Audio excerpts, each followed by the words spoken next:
이 시간에 여기까지 나오신 여러분들 위해 하나님의 크신 은혜가 함께하기를 진심으로 기원합니다. 아울러 여러 가지 사정으로 영상으로 예배에 참여하는 모든 분들에게도 동일한 은혜가 있기를 기원합니다. 1월 마지막 날입니다. 2021년도가 시작된 지 엊그제 같은데 시간이 훌쩍 지나간 것 같습니다. 저만 그런지 몰라도 시간이 빠르다, 세월이 빠르다 라고 생각이 되는데 연세 있으신 분들은 더 그렇게 생각되는 것 같습니다. 50대 되면 시간이 50km로 가는 것 같고 60대가 되면 60km, 70대가 되면 70km 속도가 가는 것처럼 시간이 빠르다 이렇게 생각이 되는 것 같습니다. 우리에게 주어진 삶, 그것은 단순히 나를 위한 삶이 아니라 하나님께서 우리에게 주어진 삶이라 생각하면서 흐르는 시간 속에서 내게 맡겨진 사명이 무엇인지를 잊지 말고 잘 발견하면서 그것들을 잘 수행할 수 있는 저와 여러분이 될 수 있기를 진심으로 기원합니다. 그냥 사는 삶이 아니라 그냥 왔다 가는 사람이 아니라 우리에게 택하신 하나님의 뜻이 있고 계획이 있고 사명이 있다는 사실들을 기억하면서 우리에게 주어진 시간 속에서 그 사명들을 잘 감당하기 위해서 부단히 애를 쓸 수 있는 저와 여러분이 되시기를 부탁을 드립니다. 오늘 말씀 읽기 본문은 이사야 39장입니다. 이사야 계속 말씀을 읽어나가고 있는데 읽어보시는 분은 아시겠지만 결코 쉬운 성경이 아닙니다. 분량도 1장부터 66장까지 길게 되어 있고 그 내용도 이야기식으로 계속 서술된 것이 아니라 상징으로 되어 있는 그런 심판과 또 회복의 내용들이 많이 있기 때문에 이것이 뜻하는 것이 무엇인지를 잘 이해하지 못하고 깨닫지 못하고 그냥 가는 경우가 많이 있습니다. 그래서 성경을 읽어나갈 때 특별히 긴 분량의 책들은 숲과 나무를 함께 볼 수 있는 지혜가 필요합니다. 그래서 내가 지금 어떤 부분에서 내용을 읽고 있는가, 이 전체 내용이 말하고 있는 것이 무엇인가를 생각해 보며 하나님께서 우리 주신 말씀, 그 부분을 오늘날 각자의 삶 속에 적용하며 또 교훈을 받으며 살아가야 되는 것입니다. 이사야서는 총 66장까지 되는데 핵심적인 것은 무엇인가 하면 이스라엘 백성들의 심판을 말할 뿐만 아니라 하나님의 주권 가운데 회복시킬 것을 선언하고 있는 부분입니다. 그때 당시 지금으로부터 약 2700여 년 전에 남유다에 있었던 부패와 타락들을 잘 말하면서 그 부패와 타락을 하나님께서는 심판하시고 그리고 하나님께서 하나님의 방법으로 다시 메시아를 보내주실 것이고 구원하시겠다라는 내용이 담겨 있는 것입니다. 그런데 단순히 그 주제뿐만 아니라 그 각각의 장에서 나오는 내용을 통해서 하나님의 놀라운 섭리와 통치와 계획과 그 주권을 바라볼 수가 있는 것입니다. 그 내용들을 잘 함께 이해하면서 따라오면 되겠습니다. 오늘 이제 39장, 1월의 마지막 39장을 읽고 2월에는 40장부터 66장까지 이어가는데 우리가 처음 말씀드릴 때 이사야는 두 부분으로 나누면 좋겠다, 이해하면 좋겠다라고 말씀드렸습니다. 1장부터 39장까지는 주로 여러 가지 내용들이 섞여 있지만 주로 심판, 죄에 대한 심판에 대한 내용이 나오고 40장부터 66장까지는 다양한 이야기가 나왔지만 하나님께서 구원하시고 회복시키시겠다라는 내용이 위주로 나옵니다. 그렇게 두 부분으로 나눠서 이해할 수 있다 생각하시면 되고 또 1장부터 39장에 우리는 계속적으로 한 장 한 장 읽어나가면서 그 내용들을 살펴봤습니다. 복습을 하자면 1장부터 12장까지는 그때 당시 이스라엘 백성들의 죄와 또 부패를 지적하였습니다. 하나님께 제사를 드리고 기도를 하지만 그 마음 가운데서 정말 하나님을 모시는 마음이 떠나가고 형식과 습관에 따라 제사 드리는 그런 우상 숭배의 모습들, 그런 불순종의 모습들, 하나님께서는 그 모습들을 보시면서 그거 받지 않는다. 누가 내 성전에 뜰만 받고 돌아가느냐? 너희들이 손을 펴서 아무리 많이 기도해도 내가 듣지 않겠다라고 말씀하시는 것입니다. 하나님께서 원하시는 것은 형식적인 그런 종교적인 습관과 예식이 아니라 하나님을 마음으로 섬기고 그 마음을 가지고 각자의 주어진 삶에서 올바르게 살아가는 것이 중요하지 평소에는 내 마음대로 다 살아가다가 제사 때 되면 절기 때 되면 양 잡아다가 하나님에 바치는 것 하나님이 양이 없어서 피 흘림이 없어서 그걸 받으시겠느냐? 그것이 아니라 마음을 다하여 뜻을 다하여 하나님을 섬겨가는 것이 중요하다라고 선언한 것입니다. 그래서 그 부패와 타락 가운데 이사야 선지자를 부르셔서 하나님의 말씀을 전하도록 한 것입니다. 그래서 이스라엘 부패로 말미암아 그들이 심판을 받을 것이고, 이스라엘뿐만 아니라 하나님의 택하신 백성뿐만 아니라 그 주변에 있는 열방들도 함께 심판하실 것이다 라고 표현한 것입니다. 열방들이 하나님을 모르고 하나님을 대적하며 하나님을 무시하며 또 자신의 힘과 능력으로 살아가는 것 같이 보이는 그런 열강들, 하나님께서 다 심판하실 것이다 이렇게 말씀하시는 것입니다. 그 심판 속에서도 하나님께서는 택하신 백성들을 남겨두어 하나님께 찬양하고 영광 돌리며 하나님께 나아오는 자들을 남겨주시겠다라는 내용이 24장부터 27장까지 나오고, 그것으로 인하여 하나님의 놀라운 계획을 아는 자로서 자신뿐만 아니라 함께 찬송하자라는 내용이 24장부터 27장까지 이어집니다. 그리고 다시 28장부터 35장까지는 이스라엘에 불순종하는 그런 불신자들에 대한 다시 한번 경고와 하나님께서 하나님의 때에 구원자를 다시 보내주셔서 회복하실 것이다 라는 내용이 이어지게 됩니다. 그리고 36장부터 39장까지는 이제 하나님의 예언과 하나님의 심판에 대한 선포가 나온 것이 아니라 그것이 실제적으로 어떻게 드러나는지 이야기를 해줍니다.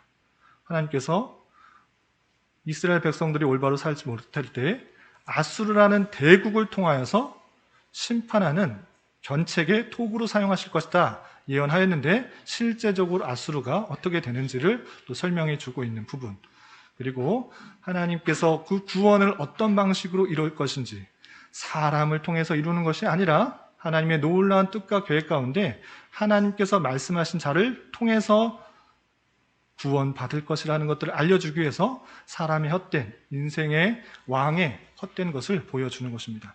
그래서 36장부터 39장까지는 이야기식으로 되어 있습니다. 그래서 아수르가 남유다를 쳐들어와서 포위된 상황, 그 상황 속에서 히스기야는 하나님께 기도하여서 아수르의 대국이 하루아침에 18만 5천 명이 죽어버리게 되는 그런 놀라운 일이 발생하게 되고, 또한 히스기야가 갑작스럽게 죽게 되는 병이 걸렸는데 하나님 앞에 기도하였더니 그 수명이 15년이나 연장되는 그런 사건들이 발생하는 것입니다.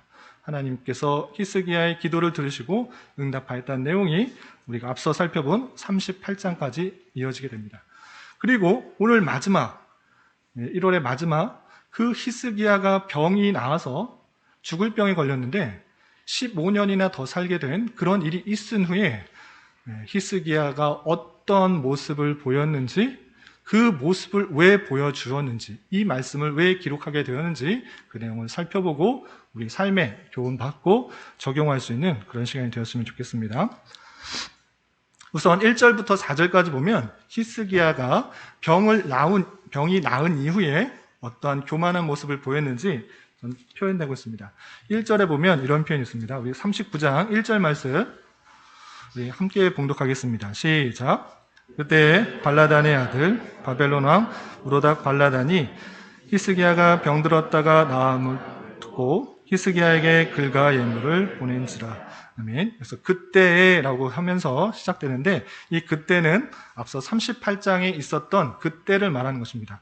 앞서 설명드린 것과 같이 앞서 38장에서는 히스기야가 갑자기 죽게 될 병에 걸렸는데 하나님께 기도하고 간구하여서 하나님께서 그의 수명을 15년이나 연장되는 그 죽을 병이 나았다는 이야기가 나온 것입니다. 그 병이 나은 이후에 어떤 일이 있었는가? 바벨론의 왕 무로닥 발라단이 히스기야가 병들었다가 나았다 함을 듣고 히스기야에게 글과 예물을 보냈다라고 되어 있습니다. 그래서 바벨론 왕 무로닥 발라단 했을 때 성경을 잘 알고 있는 분들은 여기가 어디인 줄 알고 또 어떤 상황 가운데 왔다라는 것을 알 수 있지만, 또 신앙생활을 처음 하시는 분들이 적지 않기 때문에 제가 지난번에 했던 그 그림을 하나 준비했습니다. 아이스 브레이크 하시라고 또 졸리신 분들 집중할 수 있도록 이렇게 했습니다. 이스라엘 주변에 여러 나라도 했는데 우리는 바벨론이라는 곳을 쉽게 찾을 수 있습니다. 예, 몇 번이죠? 7번. 7번? 7번이 7번이 여기 아닌데 10번 여기 써 있는데 그래서 쉽다고 했는데 이게 자신 있게 틀리면은 예, 바벨론이 여기 있는 나라입니다. 여기가 바벨론이고 이 바벨론을 근처로 해서 나라가 생긴 것이 이 바벨론입니다. 7번은 그러면 어떤 나라일까요? 아, 블레셋. 맞았습니다. 그러면 이거 좀 하고 넘어갈까요? 1번은 어디죠? 네, 이집트, 애굽. 2번은 예, 구스. 이거 걸려서 안 넘어갈 것 같은데. 넘어갔습니다. 3번은 에돔. 학생 집사님 역시 실력이 드러나십니다. 예, 4번과 5번은 예, 모압과 암몬. 6번 다메섹을 수도로 하고 있는 아람. 예, 이게 시리아가 아람입니다. 세계사를 배울 때는 시리아라고 표현하는데 그것이 아람입니다. 그리고 이 페니키아로 하는 이 항구 도시 어디죠? 작은 도시 두로. 역시 다 맞히고 계십니다. 실력이 여기 크게 자리 잡은 느느웨를 성으로 하는 수도로 하는 큰 나라 아시리아라고 하는 큰 나라입니다. 이 히스기야 때는 이 아수르가 계속적으로 공격해서 남하에서 북이스라엘도 다 멸망시키고 여러 나라를 다 멸망시키고 예루살렘까지 쳐들어온 것입니다. 그런데 하나님 앞에 기도하였더니 이 아수르의 18만 5천 명의 대군이 하루아침에 천사에 의해서 하나님의 사자에 의해서 죽게 되고 왕만 겨우 니느웨로 돌아갔지만 자신의 아들과 신하에 의해서 죽게 되는 일이 있던 것입니다. 그래서 그 이후로 이 아수르는 점점점 세력이 약화되고 이 바벨론에 의해서 멸망을 당하게 되는 것입니다. 이 시대가 언제인가? 아수르가 계속적으로 큰 영향력을 미치고 있는 그때에 예루살렘에 있던 히스기야 왕이 아수르가 퇴각하였지만 죽을 병에 걸렸다가 다시 병이 나았다는 소식을 이 바벨론의 왕이 듣고 사신을 보낸 것입니다. 이 바벨론의 첫 번째 왕은 여기 보면 무로닥입니다. 무로닥은 아주 작은 왕으로서의 칭호를 가지지 않고 작은 도시에서 나라들, 가족들을 하는 소규모로 나라를 다스렸던 왕인데 실제적으로 이 바벨론에서 첫 번째 왕이라 할 수 있는 것은 무로닥 발라단, 지금 말했던 무로닥 발라단인 것입니다. 이 무로닥 발라단이 바벨론 왕의 첫 초대 왕이 되어서 계속적으로 세력을 확장하는 가운데 있는 것입니다. 그러는 가운데 이 바벨론 왕 무로닥 발라단이 예루살렘에 있는 히스기야가 병을 들었다가 아수르도 어떻게 이겼는지도 궁금하고 또 병이 어떻게 나았는지도 궁금해서 글과 또 사절단을 보낸 것입니다. 예물을 보내면서 그 내용들을 알아보고자 했던 것입니다. 이러한 상황 속에서 히스기야가 보인 반응은 무엇인가? 교만한 모습을 보인 것입니다. 어떻게 행동하였는지, 그 사절단에게 어떻게 했는지 2절 말씀을 함께 읽어보겠습니다. 시작.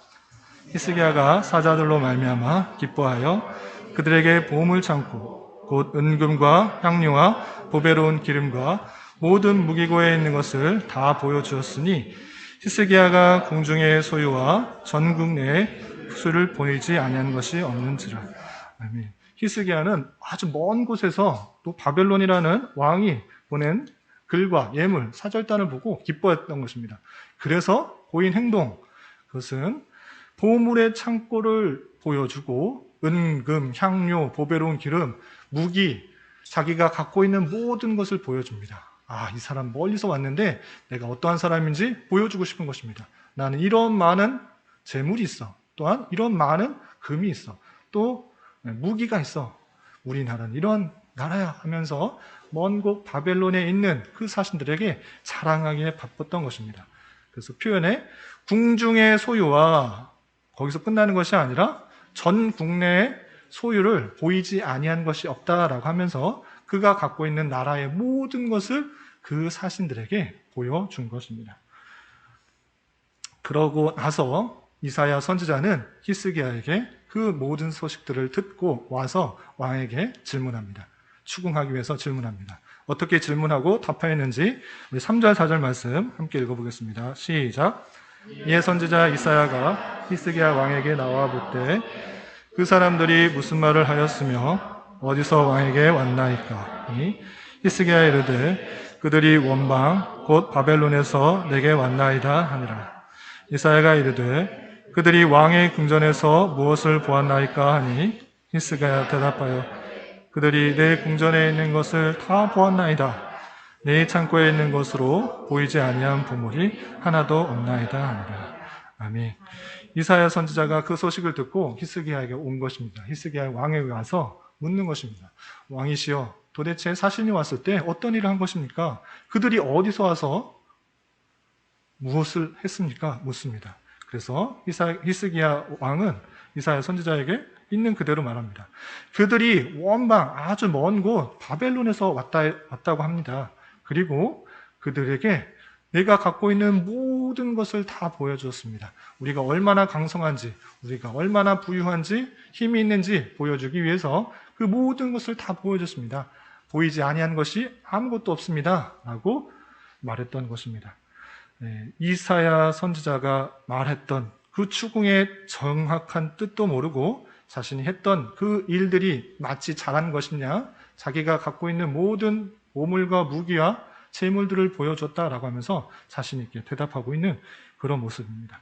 이런 모습을, 이런 교만한 모습들, 히스기야가 자랑했던 그 물질적인 것들을 자랑하자 이사야 선지자는 히스기야에게 이렇게 말을 전합니다.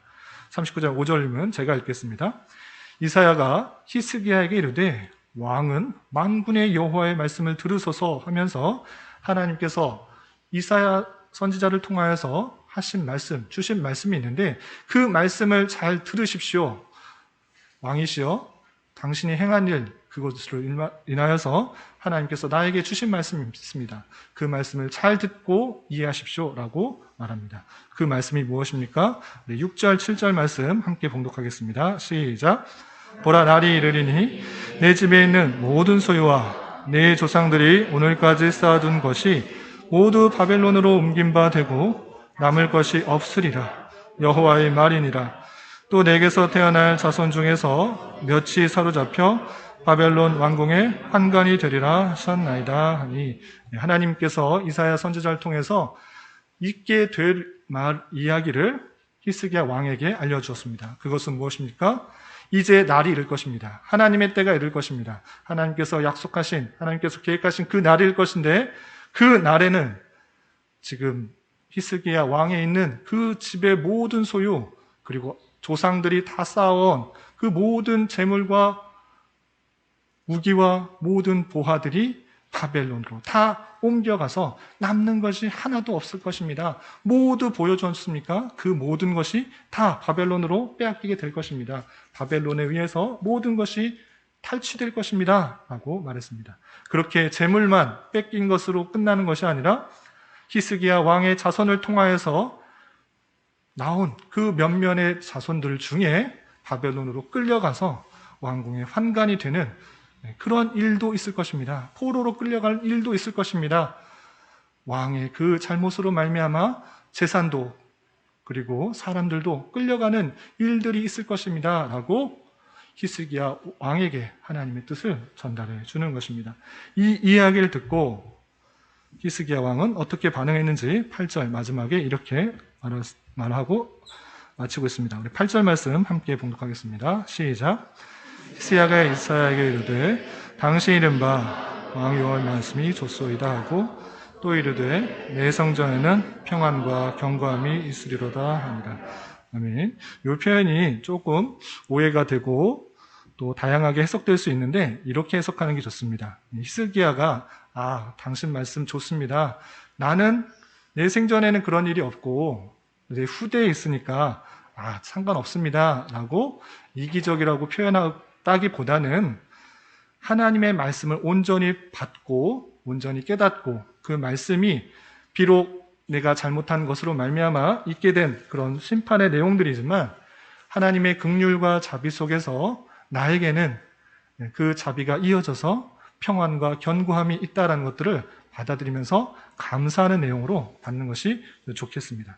그래서 히스기야가 이사야 선지자를 통해서 하나님의 뜻을 발견하고 하나님의 뜻을 이해하고 그것에 대해서 순종하고 순복하는 그런 모습 속에서 하나님의 심판이 있을 것이지만 그 심판 속에서 하나님의 자비가 임하여서 나의 때는 내 생전에는 평안과 견고함이 있는 것에 대해서 감사하는 내용으로 이해하시면 좋겠습니다.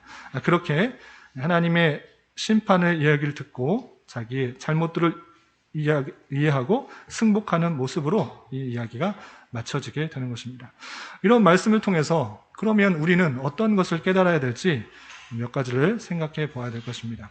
첫 번째로 생각해야 될 것은 성도의 자랑은 오직 하나님만 되시는 줄 우리는 이해해야 될 것입니다. 히스기야는 원방에서 온 바벨론 신하들에게 자신의 능력, 자신이 갖고 있는 부와 명예, 또 무기를 자랑했던 것입니다. 나는 이러한 사람이야. 우리나라는 이러한 나라야.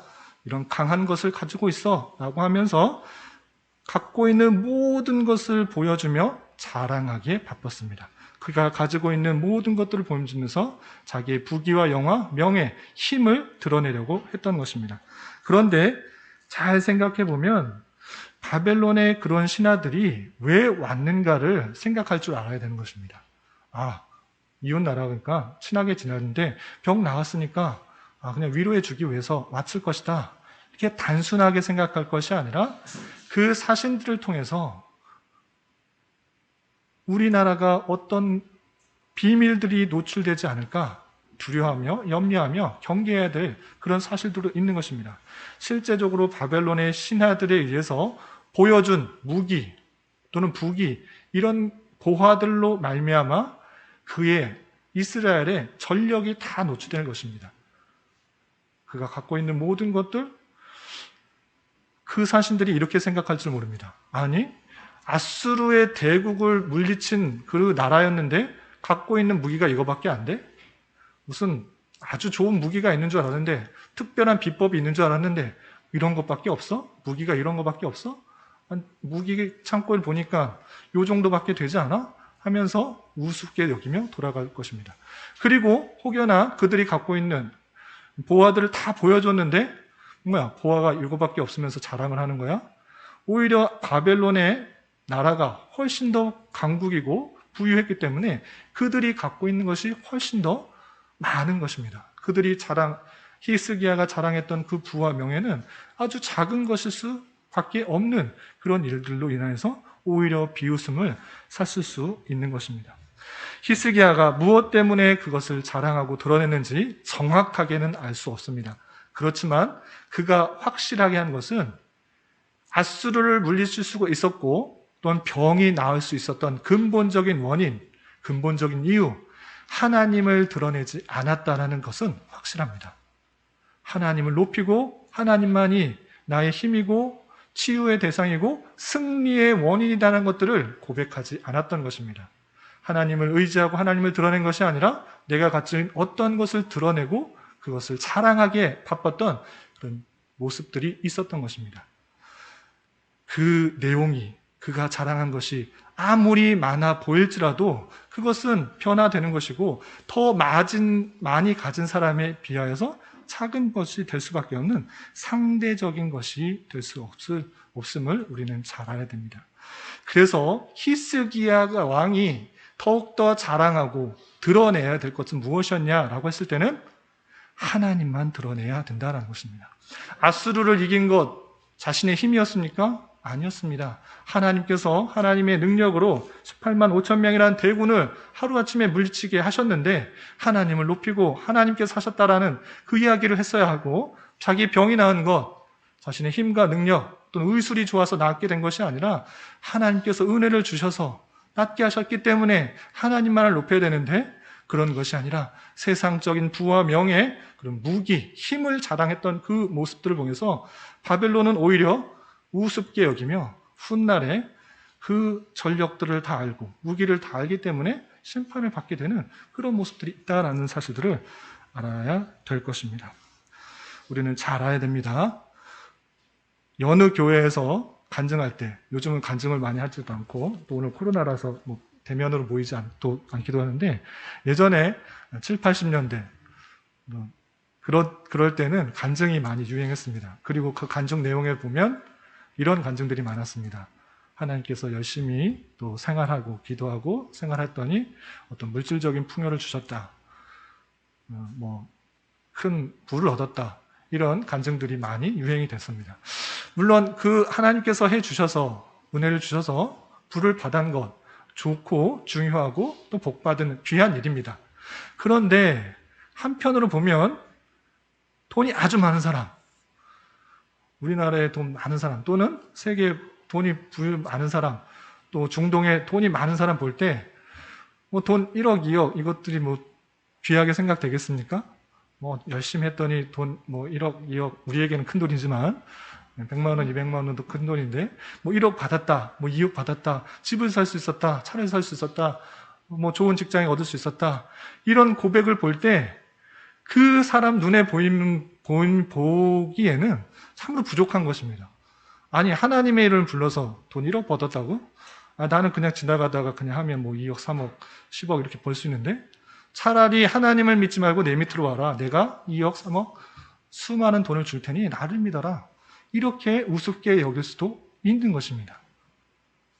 어떤 것, 그것은 우리가 보는 물질적인 것은 상대적일 수밖에 없는 것입니다. 우리가 많이 받았다고, 복 받았다고 좋아하는 것을 더 많이 가진 사람이 볼 때는 이걸 받았다고 이렇게 좋아하고 기뻐하는가? 그것은 내가 볼 때는 아무것도 아닌데 라고 할 수 있는 것입니다. 우리가 받을 수 있는 큰 기쁨과 구원과 자랑은 무엇입니까? 그들에게 없는 우리에게 가진 소망이 무엇입니까? 기쁨이 무엇입니까? 그것은 다름 아니라 구원의 기쁨입니다. 영생의 기쁨입니다. 어떤 것으로 살 수 없는 그 기쁨을 우리가 받았기에 그것을 기뻐하고 감사할 수 있는 것입니다. 그들이 아무리 돈이 많아도, 명예가 많아도, 가진 것이 많을지라도 구원은 살 수가 없고, 생명은 살 수가 없고, 영생은 살 수가 없는 것입니다. 우리는 그러한 예수 그리스도를 믿음으로 말미암아 구원을 얻었고 생명을 얻었고 그의 인도하심과 보호하심 따라 살아가는 그 기쁨들을 얻었던 것입니다.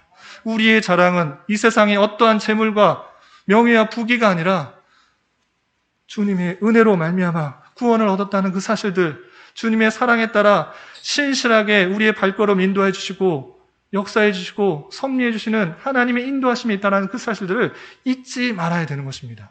성도의 자랑은 외적인 어떤 부귀와 명예와 눈에 보이는 어떤 것이 아니라 눈에 보이지 않은 생명을 주신 그 하나님이여야 된다는 사실입니다. 우리가 구원받을 수 있었던 것, 내가 믿었기 때문에 구원받은 것이 아니고, 내가 열심히 살았기 때문에 구원받은 것이 아니고, 내가 주님을 택했기 때문에 구원받은 것이 아니고, 하나님의 말씀에 근거해서 하나님의 놀라운 계획하심, 태초 이전에 하나님의 선하신 뜻과 계획 가운데 우리를 예정하여 주시고 하나님의 때에 하나님의 방법으로 우리를 부르시고 믿음에 생기게 하셔서 구원케 하시고, 또한 여러 가지 환난과 어려움들이 있지만 그 모든 것들 가운데서 하나님께서 신실하게 인도하시고 섭리하고 역사하시는 하나님의 손길들이 있다는 것, 그 모든 것이 하나님의 계획과 주권과 뜻 가운데 우리를 인도하신다는 그 사실들, 그것이 나의 기쁨이 되고 감사가 되어야 되고 자랑이 되어야 되는 것입니다. 더 많이 가지지 못하고 더 많이 누리지 못할 수 있습니다. 그렇지만 우리는 영생을 가졌고 생명을 가졌습니다. 그것에 인하여서 그 모든 것들을 가지지 못한 자들보다 더 기뻐하고 감사할 수가 있는 것입니다. 우리가 가진 구원과 영생은 아무도 빼앗지 못하는 것이며 그 어떤 것보다도 소중하며 가치가 있는 것이라는 것을 잊지 말고 그 모든 것을 허락하신 주님만을 자랑하며 감사할 수 있는 저와 여러분이 되시기를 부탁을 드립니다. 또한 우리 교회가 이제 1년 조금 넘었는데 우리 교회의 자랑도 늘 하나님만이 되어야 됩니다. 어떤 교회는 예배당이 아주 멋있고 또 시설도 잘 돼 있고 편의실도 잘 돼 있고 그래서 우리 예배당에 와봐. 우리 예배당은 정말 멋있고 편하고 좋고 아주 잘 돼 있어. 오는 사람 보자마자 은혜가 되는 것 같아 라고 예배당을 자랑할 수 있습니다. 또 어떤 교회는 우리 목사님 정말 말씀 잘하시고 잘생기시고 찬양도 잘하고 제 얘기 아닙니다. 잘생기시고 뭐 키도 크고 멋있으시고 찬양도 잘하고 아주 그런 분이 있어. 우리 교회 와봐. 아, 목사님 정말 설교도 잘하고 그런 분이셔. 그런 목사님 자랑하는 거 아닙니다. 또한 우리 교회는 국회의원이 다녀. 우리 교회는 연예인이 와. 그 연예인이지. 신실한 그 연예인. 우리 교인이야. 그리고 신실하신 그 국회의원 있지. 우리 사업가 있지. 그 부유하고 잘 사는 그 분 있지. 그 우리 교회 출신이야 하면서 성도를 자랑할 수 있습니다. 그런 거 하는 것 아닙니다. 인간은 또 외적인 것은 다 변하고 연약하고 죄뿐입니다. 그런 것 자랑하고 그런 거 믿고 그런 것을 의지할 때 그의 약함들, 그의 부족함 때문에 오히려 실망하고 또 마음 아파지는 일들이 너무 많이 있는 것을 보게 됩니다. 목사도 성도도 어떤 신실한 분도 연약한 사람일 뿐이라는 것들을 기억하며 그들도 하나님의 은혜가 필요한 존재일지 그를 자랑하고 드러낼 자세가 아니라는 것들을 기억하며 교회의 자랑은 오직 하나님, 나같이 부족하고 연약한 자임에도 불구하고 나를 택하여 주시고 구원해 주시고 신실하게 이끌어 가시는 하나님, 그 놀라운 하나님만 자랑하는 우리 교회가 될 수 있기를 주님의 이름으로 부탁을 드립니다. 두 번째는 한 가지 생각해 볼 것은 히스기야가 죄를 범했는데 왜 히스기야는 치시지 않고 히스기야가 교만하여서 하나님께서 그것들로 인해서 다 심판하겠다.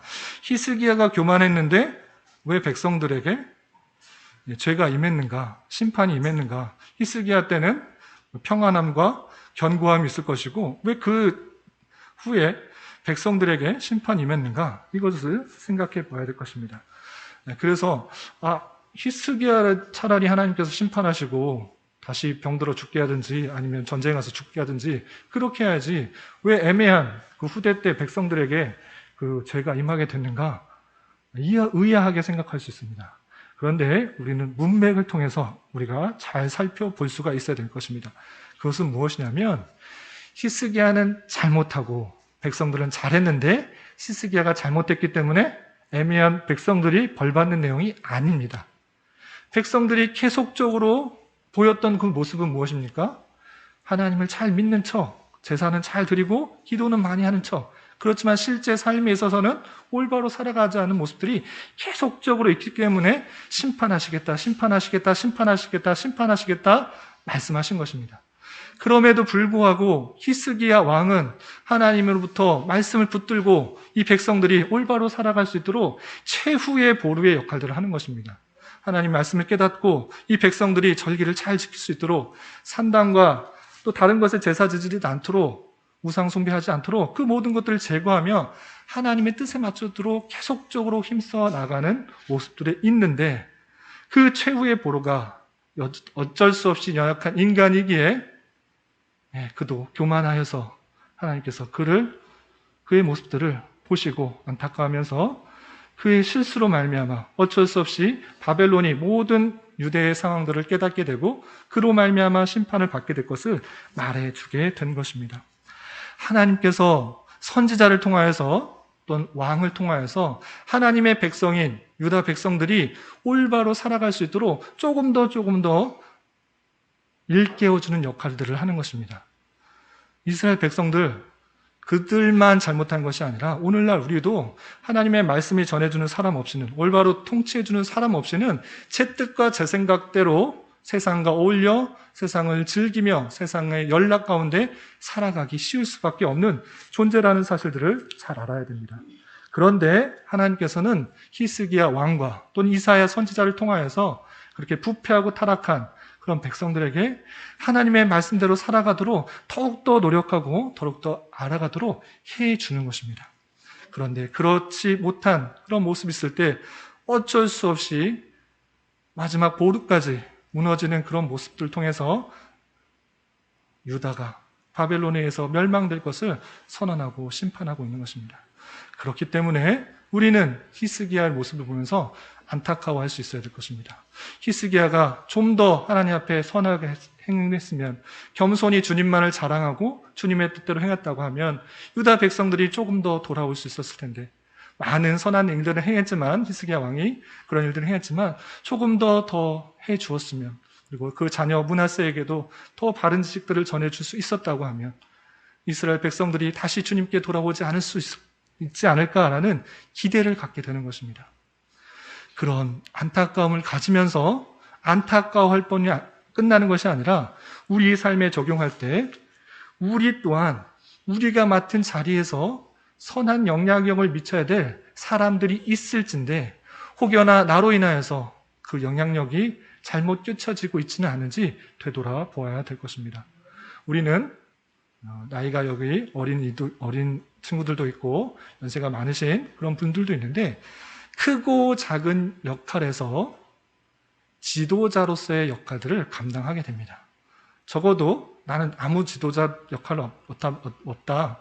그냥 집에서만 있다라고 했을지라도 집 안에서 아이를 돌볼 수 있는 그런 책임들이 있는 것입니다. 나는 자녀도 없는데 난 아이인데 아이일지라도 자기 동생에게 영향력을 미쳐줄 수 있는 그런 책임이 있는 자가 있는 것입니다. 회사의 사장이면 사장으로서, 교사로서의 선생의 위치, 또는 부부와 부모의 관계에 있어서 다양한 지도자로서의 역할들을 하게 됩니다. 그러할 때 하나님께서는 그 사람들을 통하여서 그 지도를 받는 그 사람들이 올바로 살아갈 수 있도록 하나님께서는 역사하시고 행하시는데, 나로 말미암아 그들이 올바로 깨닫지 못하고 하나님께 나가지 못하고 올바른 통치를 받지 못하고 다스림을 받지 못하고 있다고 하면 나로 인한 그런 영향을 받은 사람까지 심판을 받게 되는 그런 일이 있을 수 있음을 알아 우리는 더욱더 내가 맡은 자리에서 책임과 역할을 잘 감당해야 되는 것입니다. 아버지면 아버지, 남편이면 남편, 또는 오빠면 오빠, 또는 형이면 형, 아니면 우리 영향을 받는 그런 회사원들, 그 원들이 하나님의 말씀을 통하여서 올바로 살아갈 수 있도록 하는 것은 무엇이냐? 하나님의 방편은 무엇이냐? 하나님의 섭리의 방편은 무엇이냐? 그것은 지도자로 세운 여러분들을 통해 해나가게 된다는 사실들을 잊지 말아야 될 것입니다. 크고 작은 자리에서 다스리는 것 같은 책임을 맡게 될 때 우리의 역할은 그 역할들이 주님께서 세워주신 것으로 알아 더욱더 책임 있는 자로서 일들을 잘 감당해야 될 것입니다. 내 생각과 내 판단, 그것이 오직 나의 유익과 나의 평안만을 위한 그런 삶의 자세가 아니라 주님께서 주신 자리로 알아 주님께서라면 어떻게 행하셨을까? 주님께서라면 내게 맡겨진 여러 지체들을 위해서 어떻게 행하셨을까를 고민하며 온전히 주님의 뜻대로 살아가는 그런 여정이 되어야 될 것입니다. 하나님께서는 여러분들을 통해서 그 말씀을 들은 자를 통해서 역사하시고 섭리하신다는 사실들을 잊지 말아야 될 것입니다. 하나님께서 능력이 없으셔서 힘이 없으셔서 그렇게 하지 않는 것이 아니라 하나님의 말씀을 받은 교회, 그 교회가 주님의 몸이 되어 다스리는 역할들을 한다는 사실을 알고 사명감을 가지고 맡겨진 책임을 잘 감당할 수 있는 저와 여러분이 되시기를 주님의 이름으로 부탁을 드립니다. 마지막으로 생각할 것은 히스기야 왕이 참으로 은혜도 받고 또 선한 행동도 많이 했지만 그도 연약한 인간이라는 것들을 보여주는 것 같습니다. 그리고 하나님께서는 히스기야의 교만한 그런 실수에도 불구하고 그 당시 심판하지 않으시는 자비와 관용을 베풀어 주셨습니다. 히스기야 같은 선왕도 어쩔 수 없는 인간일 뿐임을 보여주며 인간의 왕을 의지하는 것이 아니라 참된 왕이요 메시아를 기대하도록 보여주는 것입니다. 이제 39장이 끝나면 너희들이 히스기야 왕 정말 선한 왕으로 이렇게 기대했느냐? 히스기야 왕도 참으로 연약한 그런 왕일 뿐이다. 그리고 40장 이후에 참된 왕, 참된 메시아, 참된 구세주, 참된 그런 구원의 왕을 보여줄 것을 이제 앞으로 계속적으로 설명하기 위해서 히스기야 왕의 연약함들을 보여주고 있는 것입니다. 이것을 통해 우리는 무엇을 깨달을 수 있습니까? 이스라엘 백성들이 회복되는 것, 그의 열심, 그의 선행, 그의 어떠함 때문에 회복되고 구원받는 것이 아니라는 것을 보여주는 것입니다.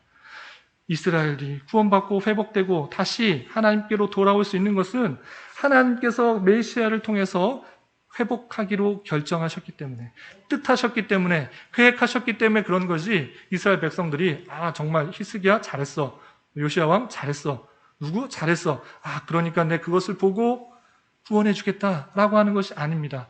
히스기야 왕 연약한 인간일 뿐이야, 요시야 왕 연약할 뿐이야, 죄 많은 인생일 뿐이야.